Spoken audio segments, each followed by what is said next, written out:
আসসালামু আলাইকুম। তো আজকে আপনাদের সাথে শেয়ার করব ৬ মাস ছেলে কিংবা মেয়ে বাচ্চাদের ফতুয়া, কাটিং এবং সেলাই। তো এখানে আমি বুকে দেখুন এই যে আমি টিপ বোতাম দিয়েছি, আপনারা চাইলে এখানে বোতাম দিতে পারেন। তো এই যে আমি হাফ হাতা দিয়েছি আর সামনে পেছনে এই যে দেখুন গোল গলা দিয়েছি পাইপিং দিয়ে, সাইডে আমি ফাড়া দিয়েছি। তো সম্পূর্ণ ভিডিওটি আমি প্রথম থেকে লাস্ট পর্যন্ত দেখাবো, তো মনোযোগ দিয়ে আপনারা দেখুন। তো এখানে আমি কাটিং এবং সেলাই দেখিয়ে দিব। তো এখানে আমি 2 হাত বহরের আধা গজ কাপড় নিয়েছি। তো দেখুন আমি এখানে মেপে দেখাচ্ছি, আধা গজের থেকেও একটু কম আছে। তো এখন এই যে আমার সাইডে আছে খোলা পাশ আর আমার অপোজিট সাইডে আছে কিন্তু বন্ধ পাশ। তো এই খোলা পাশ থেকে হচ্ছে আমি এখানে, তো দেখতে পাচ্ছেন 1.5 ইঞ্চি নিয়েছি। তো এখানে আমি 1.5 ইঞ্চি নিব হচ্ছে টিপ বোতাম ঘরের জন্য, যাতে আমি পরবর্তীতে এখানে কাপড় জয়েন্ট না দেওয়া লাগে। তো এখন দেখুন ওই বন্ধ পাশটা এই কাপড়ের উপরে এই যে দাগ দিয়েছি, দাগ অনুসারে কাপড়টি রাখবো। রাখার পরে এই যে 1.5 ইঞ্চি নিয়েছি, এই 1.5 ইঞ্চি ভিতরে এভাবে করে ঢুকিয়ে নিব, যাতে কাটতে সুবিধা হয়, আপনারাও বুঝতে পারবেন। তো এখন আমার সাইডে আছে বন্ধ পাশ, এই বন্ধ পাশ থেকে ফুট কাট নিব হচ্ছে আমি এই যে 3.5 ইঞ্চি। তো এইখানে আমি 3.5 ইঞ্চি নিয়ে এভাবে করে সোজা করে দাগ দিয়ে নিব। এখন দেখুন উপর থেকে হচ্ছে আমি 4 ইঞ্চি নিব আরমোলের শেপ, এই যে আরমোলের শেপের জন্য আমি 4 ইঞ্চি নিয়েছি। পাশে আমি এখানে 1.5 ইঞ্চি নিয়েছি গলার এই যে পাশে চওড়াটা, আর গলার লম্বাটা নিব আমি পেছনে 1 ইঞ্চি। তো দেখতে পাচ্ছেন যেহেতু ছোট বাচ্চা, এর জন্য আমি 1 ইঞ্চি নিয়েছি, নিয়ে এভাবে করে কাঁধে আমি 2 সুত পরিমাণের মতন ডাউন করে নিয়েছি। তো এখন দেখুন এই কর্নার থেকে 1 ইঞ্চিতে দাগ দিয়ে এখন এই 2 দাগের মাঝ বরাবর দেখতে পাচ্ছেন এভাবে করে যে ভাঁজ দিয়ে এই অর্ধেক এভাবে দাগ দিয়ে এভাবে রাউন্ড শেপ দিয়ে মিলিয়ে নেব। তো নেওয়ার পরে এখন আমি বডির মাপ যার জন্য করতেছি, তো তার বডি হচ্ছে 20-20-এর 4 ভাগের 1 ভাগ হচ্ছে 5 ইঞ্চি, আরও আমি 1 ইঞ্চি নেব সেলাই মার্জিনের জন্য। তো আপনারা আপনাদের মেজারমেন্ট অনুযায়ী নেবেন, বাচ্চার বডির হেলদি মাপ অনুসারে নিয়ে নেবেন। এখন আমি লম্বার মাপটা নিব, উপরে দেখতে পাচ্ছেন 1/2 ইঞ্চি সেলাই মার্জিনের জন্য নিব, নিয়ে তার নিচ থেকে হচ্ছে আমি এখানে যে 9.5 ইঞ্চি নিব হচ্ছে টোটাল লম্বার মাপটা। আপনার এর থেকে বেশিও নিতে পারেন, কোনো সমস্যা নেই। তো দেখতে পাচ্ছেন এভাবে করে এই যে এখানে আমি মেপে দেখিয়ে দিচ্ছি। তো দেখতে পাচ্ছেন এভাবে করে 9.5 ইঞ্চি নিয়েছি, আরও 1.5 ইঞ্চি নেব সেলাই মার্জিনের জন্য। তো এখানে আমি মোট নিয়েছি 11.5 ইঞ্চি। তো নেওয়ার পরে ওই সাইডেও সেমভাবে আমি 11.5 ইঞ্চিতে দাগ দিয়ে নিব, নিচ থেকে যে 1.5 ইঞ্চি উপরে একটা দাগ দিয়ে এভাবে করে স্কেলের সাহায্যে দাগটি টেনে নিব। তো দেখতে পাচ্ছেন দুটি দাগ আমি টেনে নিয়েছি। এখন আমি নিচেও সেমভাবে যে 5 ইঞ্চিতে দাগ দিব, আরও 1 ইঞ্চি নেব সেলাই মার্জিনের জন্য। তো এরপর এই 2 দাগের মাঝখানে আমি এখানে দাগ দিব, আর এখানে কোমরের এখানে আমি নিয়েছি 4.5 ইঞ্চি, অর্থাৎ এখানে হচ্ছে 18 ইঞ্চি, 18 4 ভাগের 1 ভাগ হচ্ছে 4.5 ইঞ্চি নিয়েছি, নিয়ে এভাবে স্কেলের সাহায্যে রাউন্ড দিয়ে আমি কেটে নিব। এখন দাগ অনুসারে আমি কেটে নিচ্ছি, আর সামনের গলাটি আমি পরে দেখিয়ে দিচ্ছি। তো দেখতে পাচ্ছেন এভাবে করে যে কেটে নেওয়ার পরে এইখান থেকে 3 ইঞ্চি উপরে একটা দাগ দিব, এখানে হচ্ছে সাইডের যে ফাড়াটা, তো সেই ফাড়াটা আমি দিব। তো পেছনের গলাটি আমি আগে কাটিং করব, তো দেখতে পাচ্ছেন তারপরে আমি হচ্ছে যে পেছনের গলার কাপড়টি বডির পার্টটি সরিয়ে এখন হচ্ছে আমি সামনের পার্টটি কাটব। তো তার জন্য হচ্ছে যে দেখতে পাচ্ছেন এখন আমি যে সামনের গলাটি কেটে নিব। তো এখানে আমি এই যে 1.5 ইঞ্চি নিব, আর গলার লম্বাটা হচ্ছে আমি এখানে 2.5 ইঞ্চি নিচ্ছি। তো আপনারা কম বেশ করে নিতে পারেন। এরপরে গোল শেপ দিয়ে এভাবে করে রাউন্ড করে এখন আমি এই অনুসারে কেটে নিব। তো দেখতে পাচ্ছেন এভাবে করে কাটার পরে যে ভিতরে আমি 1.5 ইঞ্চি কাপড় এক্সট্রা রেখেছিলাম, তো সেই কাপড়টি মেলে এই যে এখানে এই কাপড়টুকু কেটে এখানে চিহ্ন করে নিব, যাতে সেলাই করার সময় বুঝতে সুবিধা হয়। তো দেখতে পাচ্ছেন এভাবে করে আমি ভাঁজ দিয়ে কাপড়টি এর উপরে রেখেছি, রাখার পরে এই যে এখন দেখুন আমি হাতাটি কাটবো। তো এখানে হচ্ছে এই যে সেলাই মার্জিনের জন্য রেখে এখানে আমি মেপে নিয়েছি, এই যে দেখতে পাচ্ছেন 5 ইঞ্চি। তো এই অনুযায়ী এখন আমি হাতাটি কাটবো। হাতা আমি হাফ হাতা দিব, যেহেতু ছোট বাচ্চা তো এই যে নিচ থেকে যে কাপড়টা ছিল সেই কাপড়টা এভাবে করে আমি ভাঁজ দিয়ে নিয়েছি 2 ভাঁজে। তারপরে আমি এই যে 4 পার্ট করে নিয়েছি। এখানে 2টা হাতা বের করব। তো দেখতে পাচ্ছেন এভাবে করে ভাঁজ দেওয়ার পরে এই যে এখানে আমি মেপে দেখিয়ে দিচ্ছি। উপরে নিয়েছি 1/2 ইঞ্চি আর নিচ থেকে নিব হচ্ছে 1.5 ইঞ্চি। এখানে একটু মোটা করে ভেঙে সেলাই দিব, তো তার জন্য আমি 1.5 ইঞ্চি নিয়েছি। এখন দাগগুলো আমি এভাবে করে স্কেল দিয়ে মেপে নিয়েছি, এই যে দাগ দিয়ে নিয়েছি। এখন 3 ইঞ্চি আছে ভিতরে, উপর থেকে আমি 1.5 ইঞ্চিতে দাগ দিয়ে এভাবে রাউন্ড শেপ দিয়ে মিলিয়ে নিব। এখন মেপে নিব এখানে 5 ইঞ্চি কতটুকু আছে, তো সেই 5 ইঞ্চিতে দাগ দিয়ে নিব। এরপরে হাতার মোহরি মাপ নেব। তো এখানে আমি 3.5 ইঞ্চি নিয়েছি, অর্থাৎ এখানে 7 ইঞ্চি হাতার মুখ নিব। আরও আমি এই যে 1 থেকে 1.5 ইঞ্চি নেব সেলাই মার্জিনের জন্য। তো যেহেতু ছেলে বা এই যে ফতুয়া একটু ঢোলা রেখেছি আমি হাতাটা, আপনারা এর থেকে কমিয়েও নিতে পারেন। এরপরে দাগ অনুসারে আমি যে কেটে নিচ্ছি। এখন গলার পাইপিংটা আমি কেটে নিচ্ছি। তো গলার পাইপিংয়ের কাপড়টা এখানে হচ্ছে দেখুন আড়া করে কাপড় কেটে নিতে হবে।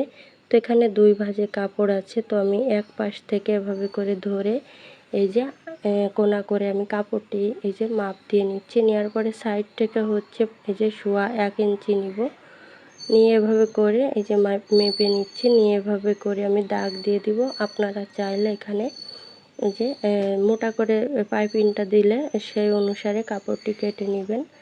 তো আমি যে 1.25 ইঞ্চি নিয়েছি, এখন এই দাগ অনুসারে কেটে নিচ্ছি। তো এখন আমি সেলাই করে দেখিয়ে দিব কিভাবে সেলাই করবেন। তো একদম সহজ কিন্তু। তো এই যে সম্পূর্ণ কাটিং করা হয়ে গেছে, এখন আমি সেলাইটা করে দেখিয়ে দিচ্ছি। তো এই যে এখন আমি সেলাইটা করে দেখিয়ে দিব। তো এখানে আমি এই যে দেখতে পাচ্ছেন সামনের পাটে যে এই যে কাপড়টি বেশি নিয়েছিলাম এই যে টিপ বুতাম ঘরের জন্য। তো প্রথমে আমি এভাবে করে একটু কাপড় ভেঙে তো তারপরে এতটুকু এই যে সেলাই করে নিব। এখানে যে আমি চিহ্ন করে নিয়েছিলাম, তো সেই চিহ্ন থেকে একটু কাপড় বাড়তি রাখবো, যেহেতু সেলাই দেওয়ার পরে এখানে কমে না যায়। তো এখানে আমি যে সেলাই করে নিয়েছি, এক পাশ থেকে আমি এই যে আরেকটা সাইডে সেলাই দেব এই পাশে। তো এই যে এখানে 2টা সেলাই দিয়ে নিয়েছি। এই যে আমি 2 পাশে একই নিয়মে সেলাই করে নিয়েছি। এখন দেখুন এভাবে করে কাপড় দুটি সমান করে ধরে এভাবে করে আমি হিজাব পিন দিয়ে এখানে আটকে নিয়েছি। আপনারা চাইলে এখানে একটা চাপ সেলাইও দিয়ে নিতে পারেন। তো পিনগুলো আমি পরে খুলে নিব। এখন দেখুন হচ্ছে যে পেছনের পার্টের পাশে রেখেছি আর বডির পার্ট দুটি আমি এভাবে ভিতরে ফিল্টেম পাশ রেখেছি আর 2 সাইডে উল্টা পাশ রেখে কাঁধের এভাবে করে দুটি পাশ সমান করে ধরে উল্টিয়ে এই যে দেখতে পাচ্ছেন আমি এখানে ডাবল সেলাই দিয়ে নিব। আর অবশ্যই ব্যাক স্টেপ সেলাই দিয়ে নিতে হবে। তো 2 পাশে এই যে সেলাই করে নিয়েছি, নেওয়ার পরে এই যে হাতাটা আমি এখন জয়েন্ট করে নিব। তো হাতার পাশে প্রথমে আমি এই যে উল্টা সাইডে যে প্রথমে এই যে 1.5 ইঞ্চি নিয়েছিলাম, তো প্রথমে আমি 1 ইঞ্চি ভেঙে তারপরে এই যে দেখতে পাচ্ছেন 1 ইঞ্চির মতো এই যে 1/2 ইঞ্চি ভেঙে 1 ইঞ্চির মতন চওড়া রেখে তারপরে এর উপরে সেলাই করে নিব। একই নিয়মে দুটি হাতায় এই যে সেলাই করে নিচ্ছি। নেওয়ার পরে এই যে হাতার এখান থেকে হচ্ছে আমি মাছ পয়েন্ট থেকে সেলাইটা ধরবো কাঁধের থেকে। হাতার পার্টটি আমি উল্টা সাইডে রেখেছি, বডির পার্টটি ফিল্টেম পাশে রেখে মাছ পয়েন্ট থেকে সেলাই করে নিব। তারপরে এক পাশ সেলাই করার পরে আরেক পাশ থেকে এভাবে করে সেলাই করে নিব। তো এই যে আর অর্ধেক এই যে অর্ধেকটা সেলাই করে নিয়েছি আর অর্ধেকটাও সেলাই করে এর উপরে ডাবল সেলাই দিয়ে নিব। তো এই যে দুটি হাতা আমি এই যে একই নিয়মে সেলাই করে নিব। তো দেখতে পাচ্ছেন এভাবে করে এই যে মাছ পয়েন্ট থেকে যে সেলাইটা ধরে আমি দুটি হাতায় লাগিয়ে এই যে সেলাই করে দেখিয়ে দিচ্ছি। তো দেখতে পাচ্ছেন কিভাবে আমি সেলাইটা করতেছি। আমি কিন্তু কাঁধের থেকে সেলাইটা ধরতেছি।